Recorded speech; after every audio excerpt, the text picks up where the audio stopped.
بخش دیگه از تغییراتی که گفتم در وزارت دفاع طالبان آمده هم برمیگرده به وارد شدن عربستان سعودی در فاز تعامل و مذاکره و وضع فشار بیشتر. از هفته های اخیر که عربستان سعودی بی تعارف وارد شده، یک از فشارهایی که بر هیبت الله در قندهار وضع شده و بر طالبان در کابل وضع شده یه که طالب ها هم در قندهار و هم در کابل باید خواست پاکستان را قبول بکنه که برگرده به مفاد سند همکاری های امنیتی و استخباراتی که حکومت آقای غنی در دوره جمهوری میان حکومت آقای غنی و حکومت وقت در پاکستان امضا شد. سرتاج عزیز از پاکستان و حنیف اتمر در افغانستان، هر دو به عنوان دو مشاور شورای امنیت در دو کشور این اسناد را در مرحله اول امضا کردند که آقای اتمر بعدها وقت اعتراض شد گفت من امضا نکردم و امضای من فقط نشانی شده متن هست، که بعد در مرحله نهایی وقت امضا شد توسط حکومت آقای غنی، آقای نبیل قرار بود امضا کنه و اینا خواستن از نبیل که امضا کنه، آقای نبیل امضا نکرد و آقای حسام الدین تحت فشار ارگ و شورای امنیت تحت فشار مستقیم غنی و اتمر اون متن را امضا کرد که بعد آقای کرزی اعتراض کرد و گفت در واقع این سند همکاری های امنیتی استخباراتی که با پاکستان امضا شده در واقع با پاکستان دست باز میده که در درون استخبارات افغانستان حضور داشته باشد، دخالت بکنه، با دست باز اقدام بکنه. یک دوم، بخشی از سند همکاری های استراتژیک امنیتی و استخباراتی بود که در صورت اسناد معتبر و موثق ارتش ها و استخبارات هر دو کشور و نهادهای امنیتی هر دو کشور حق دارن و ملزم هستن و متعهد میشن که در هر خاکی که اسناد حکم بکنه عملیات های مشترک برای سرکوب لانه های گروه های تروریستی انجام بده، که آقای کرزی به همین دلیل اعتراض کرد، آقای نبیل هم به همین دلیل امضا نکرد به اون سند. بعد بخش های دیگه در بحث های مرزی بود که دیوارها کشیده شود، دیوارهای سمنتی کشیده شود، سیم خاردار کشیده شود، که آقای کرزی همچنان اعتراض کرد. اما از جانب حکومت تحت ریاست آقای غنی، شاه محمود میاخیل که معاون اول وزارت دفاع آقای غنی بود رفت در مرز و همیگونه امرخیل رفت و آدم‌های دیگه در همین سطح اون مرز را افتتاح کرد و مفادی که در همون سند همکاری‌های استراتژیک بود، گام اولش که روی سیاست‌های مرزی بود رو اینا امضا کردن که باز عموم موقع هم در فضای رسانه‌ای جنجال شد، سرصدا شد و فوراً اینا انکار کرد. هم حضور خود را شاه محمود میاخیل و امرخیل بر این که شما در رفتین به یک نشان را اونجا تثبیت کردین در مرز که روی زو ادبیات باردر یا مرز استفاده شده، شما خاک را فروختین.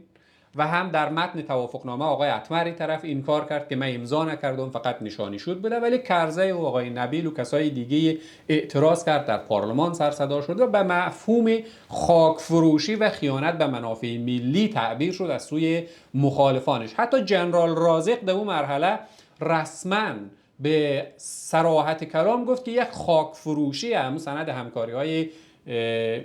استخباراتی و امنیتی را که آقای غنی و آقای اتمر امضا کرد. حالا در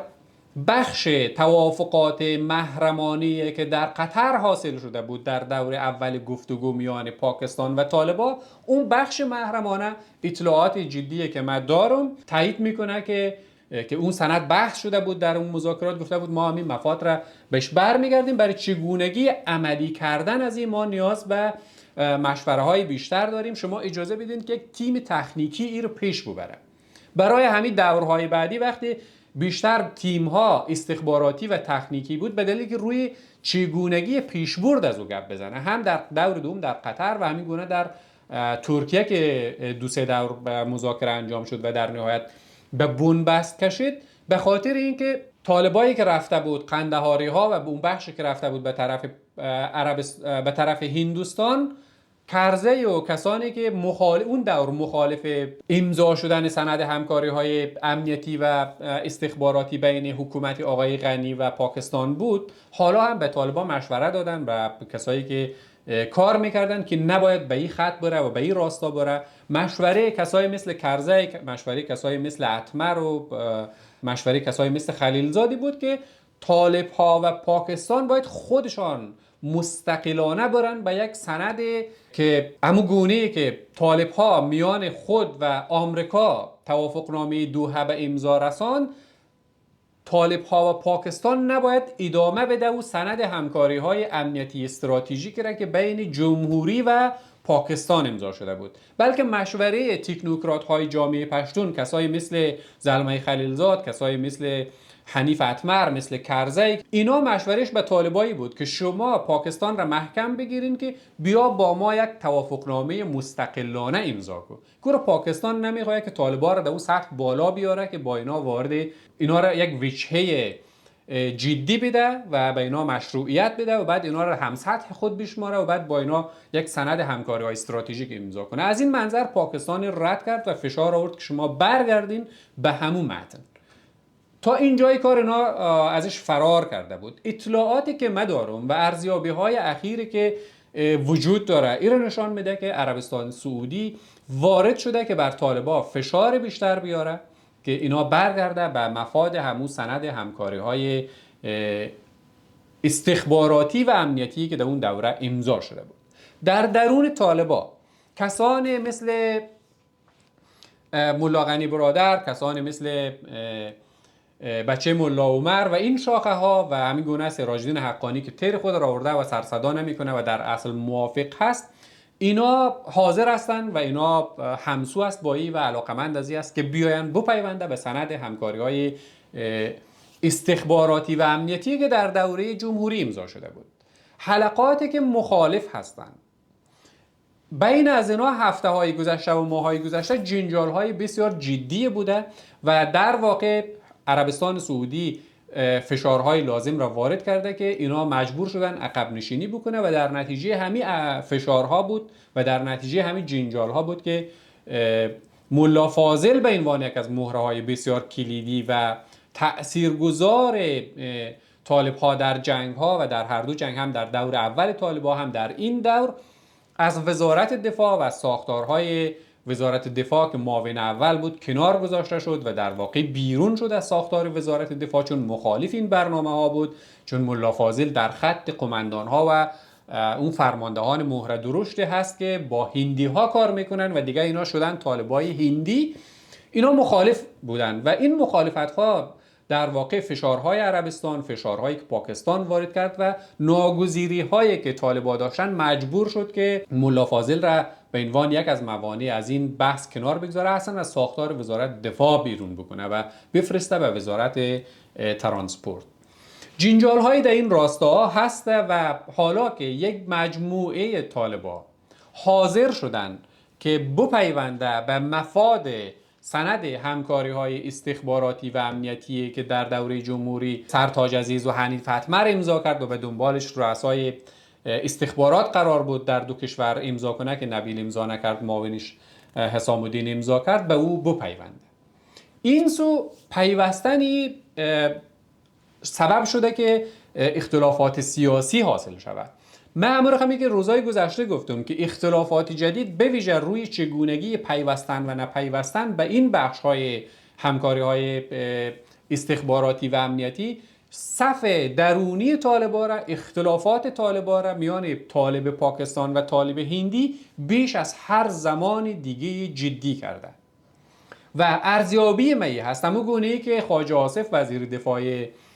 پاکستان هشدار میده که ما اقدامات جدی میکنیم. من ارزیابی می هست که یک بخش اقدامات پاکستان ممکنه مستقیم باشد توسط خودشان، ولی بخش‌های دیگه در نتیجه همین اختلافات درونی اینا را بیشتر از هر زمان شاخه طالبایی که از پاکستان شفت کرده رفته شده طالب هندی، اینا را تحت فشار قرار میده و آرام آرام از موقعیت‌های کلیدی حکومتداری و نظام طالبان دور میکنه و اینا رو تضعیف میکنه و اون سو مقاومت و پافشاری از اینا برای حفظ موقعیت اینا آرام آرام اینا رو بر رویارویی های درونی هم میکشانه و همین امروز نشانی و پیش بینی می هست که ارزیابی های من نشان میده که اینا به زودی وارد فازهای حذفی هم میشه. یک از دلیلش نمودار یا نمایش چگونگی معرفی شدن معاون اول جدید که به جای ملا فاضل آمد، وزیر ترانسپورت که آمد به جای ملا فاضل معرفی شد در وزارت دفاع طالبان، و چگونگی معرفی شدن ملا فاضل به عنوان وزیر ترانسپورت در وزارت ترانسپورت.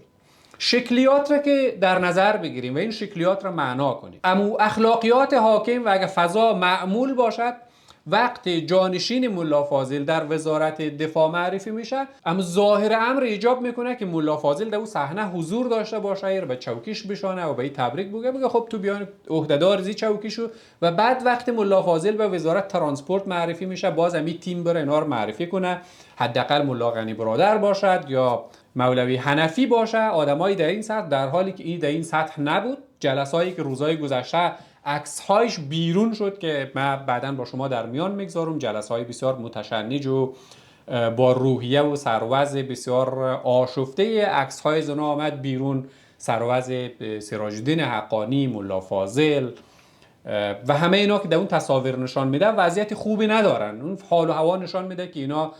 جدا آشفته هستند، جدا فضای جلسات اینا غیر نرمال هست و اینا دارن باستاب میده، با آن که تلاش میکنن که این جلسات رو بیش از هر زمان دیگه در سوشیال میدیا عکس و دیدارها رو بیرون بده و نشان بده که نه خبری نیست، این ما با همدیگه میبینیم، این عکس این تصویر ما با همدیگه همکاری داریم. ولی ظاهر امر، چهره های از اینا، نحوه نشستن از اینا، سر و صورت از اینا نشان میده که نه، این نشست ها و این جلسه ها به شدت متشنجه و همین گونه اطلاعات هم که وجود داره نشان میده که اینا در درون جدا دچار اختلاف بوده.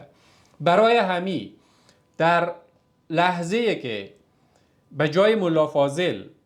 وزیر ترانسپورت میاد معاون وزارت دفاع معرفی میشه، وزیر دفاع طالبان حضور نداره و فقط قاری فصیح‌الدین میاره تا دفترش میرسانه و میگه خب این تو معاون اول وزیر دفاع شدی، مبارکت باشه، ما رفتیم. اینقدر سبک گرفته میشه و زیاد جدی نمیگیره، میگه که خب قصه همین هست، چون تشریفات و جدی گرفتن این سطح ها نیست. چرا؟ به خاطری که ملا فاضل حاضر نشده که در این جلسه شرکت بکنه و اعتراض کرده و چون ناراحته، چون ملا فاضل میفهمه که از وزارت دفاع کنار گذاشته شده و اینا اونقدر با هم اختلاف داره که حتی در این جلسه شرکت نکرده. طالبان نمیتونه اینا رو پنهان کنه. از سوی دیگه قراری که بری بوده که خب حالا وزیر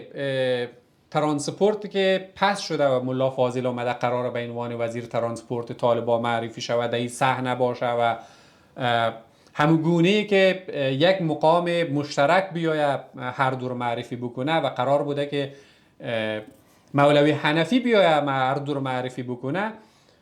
ملا فاضل رد کرده این مسئله را، گفته که برای من افت داره که من برم اول از وزارت دفاع برکنار کردین مرا، بعد در روز معرفی من ملا غنی برادر نیاید مرا معرفی نکنه و حنفی بیاید مرا معرفی کنه و برای من افت حیثیتی داره که یک بار مرا از وزارت دفاع کنار بگذارین، بعد از سوی دیگه یک ازبک بیاید بر مرا معرفی کنه و من کسی نیستم که زیر دست ملا حنفی باشم و ملا حنفی بیاید مرا معرفی کنه یا فصیح‌الدین بیاید معرفی کنه. من هیچ کدام از اینا رو قبول ندارم و اینا حق ندارن بیاین و برای همین حتی جلسه های معرفی از اینا متشنج بوده. شما میتونین این عکس ها رو جستجو کنین در توییتر های طالبان. این جزئیات بسیار به وضوح در همین موردها قابل دید، قابل محاسبه، قابل فهم و قابل دید هست. این سو اطلاعات من همین رو میگم. ببینون اینا نشان میده که طالبان هم از سوی پاکستان زیر فشار و هم از سوی عربستان که تازه به عنوان متحد استراتژیک و تمام قد پاکستان وارد شده، به نفع پاکستان فشار وضع کرده روانه و 3 تا سرباز پاکستانی را که در متقابل‌های مرزی اسیر شده بود را هم آزاد کرد و در بحث گروگان‌های آمریکایی هم هشدار آمریکایی‌ها را شنیدن طالبان و ذبیح الله مجاهد فوراً واکنش نشان داد، گفت تلاش‌های در این راستا در حال انجام و زودی به نتیجه میرسه. یعنی فوراً آمد اقدام کرد و پیش از این جدی نمیگرفتن و حالا بیش از هر زمانی ترسیدن، چون میفهمه که پاکستان دیگه آرام آرام داره وارد فازهای جدی میشه.